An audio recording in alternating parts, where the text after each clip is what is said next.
بسم الله الرحمن الرحیم. نن زموږ د طریقة العصریه د اولې حصې سبق نمبر 277 دی. الدرس الخامس والسبعون، 75 درس دی، یعنی 75 نمبر درس دی، او دا د دې سبق د دې کتاب اخیرنی درس دی. اول پکې موږ د الفاظ معنی وایو او بیا به د هغې نه پس انشاءالله سبق وایو. معانی الکلمات د الفاظ معنی. نو اول طرف ته الفاظ دي، بیا ورسره معنی دي. توجه، یتوجه معنا د توجه کېدل، یو څیز ته 100% متوجه کېدل. نو یتوجه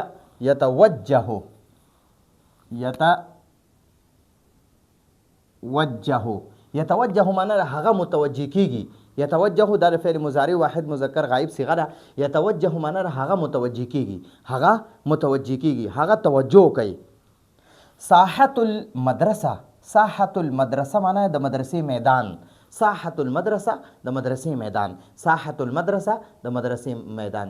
عالمین چې دی کنه، عالمین دا د عالم جمع ده.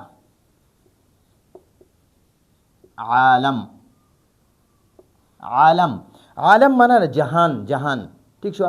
لکه دا ځمکه یو جهان دی، اسمان بل جهان دی، بل دویم جهان، دویم اسمان دویم جهان دی، او دغه شانتې ورپسې ځه.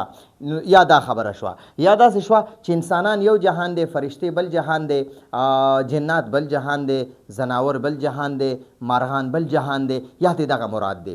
یا د دې نه مراد عالم ارواح یو جهان دی، عالم ارحام دویم جهان دی، عالم دنیا بل جهان دی، عالم برزخ بل جهان دی، عالم آخرت بل جهان دی. نو د جهان جمع د عالم جمع عالمین راځي. عالمین معنا ټول جهانونه. ٹھیک شو؟ مجیب معنا را قبلون کې. مجیب معنا را قبلون کې، قبلولو والا.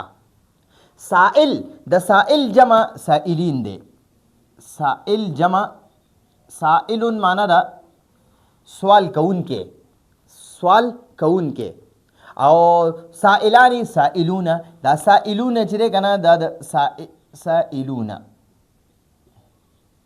سائلون هم جمع ده، او دا سائلین هم جمع ده. ٹھیک شو؟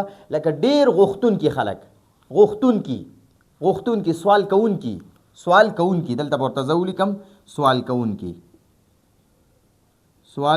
کی ډیر خلک.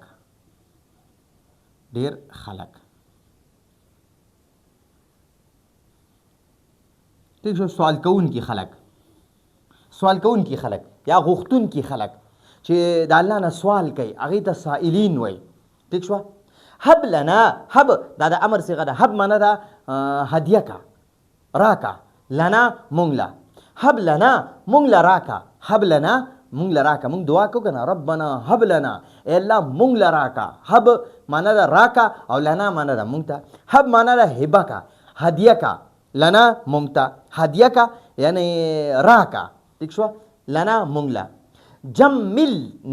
جمل دا د امر صيغه ده. جمل معنا دا ته ښایسته کا. نا مونږه، جمل نا مونږ له ښایست راکا، مونږ ښایسته کا. د خپل قرآن په ذریعه سره، د احادیثو په ذریعه سره، د خپل دین په ذریعه سره.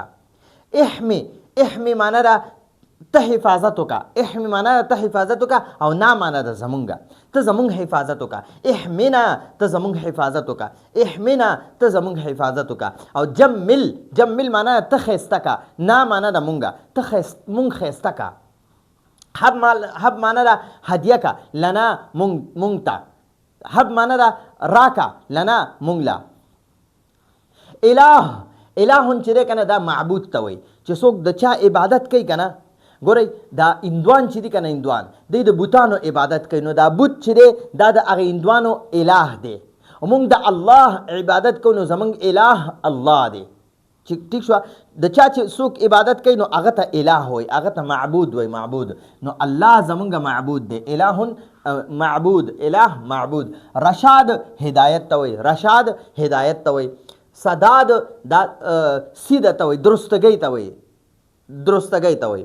سوء معنا دا بدی، برایی، بد سیز، گناه. انشر دا د امر صيغه ده. انشر معنا ته خور کا. هدوء معنا دا خاموشي. خاموشي، هدوء خاموشي. الخیرات، خیرات دا نیکیانو ته وایي، نیکیانې، نیک کارونه. اهدي د امر صيغه ده. اهدي معنا ده هدایت وکا، نه مونږ ته.